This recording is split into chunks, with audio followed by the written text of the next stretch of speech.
Сегодня приготовим быстрый и простой рецепт. Редиску мою, очищаю и удаляю все лишнее, включая хвостики и мелкие повреждения. При покупке выбирайте плотную и твердую редиску.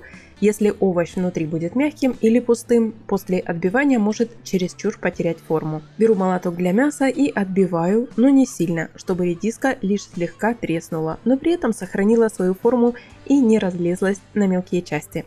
Именно так маринад лучше проникает в редиску. Отправляю ее в глубокий салатник, добавляю молотый кориандр. Следом нарезаю свежую зелень, укроп и петрушку, соль и немного сахара для баланса вкуса, копченая паприка, чеснок свежий, выдавленный через пресс. Также добавляю яблочный уксус и растительное масло.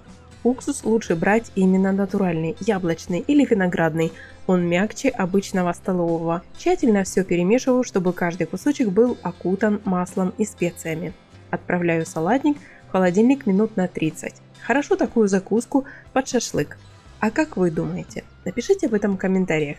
Например, пока мясо жарится, редиска постоит, охладится и напитается всеми соками. Это отличный вариант, когда нужно приготовить что-то на пикник или быстро сообразить закуску. Битая редиска получается вкусной и хрустящей. Наш свежий салат без майонеза готов к подаче. Кстати, у меня на канале есть плейлист, который так и называется «Салаты без майонеза». Ссылку на него оставлю в заставках к этому видео. Достаю наш салат из холодильника и еще раз аккуратно перемешиваю. Если этот салат вам понравился, обязательно поставьте лайк под этим видео. Приятного аппетита!